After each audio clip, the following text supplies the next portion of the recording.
Ladies and gentlemen, welcome to the channel. If you've ever wanted to create a Mozilla Firefox account, you're in the right place. I'm going to show you everything you need to know. So let's dive in.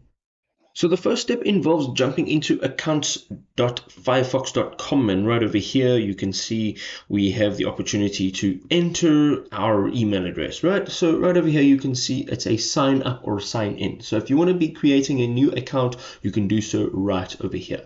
So let's go ahead and enter an email address.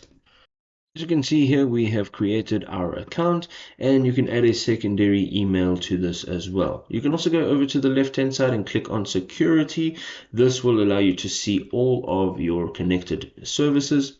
Here you can create your password and a recovery key, and then you should also get your linked accounts, and you will now also receive an email which will allow you to confirm your Mozilla account. So we're just going to go back over here into this home page.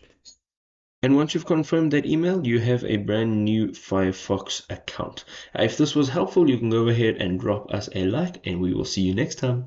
Peace out.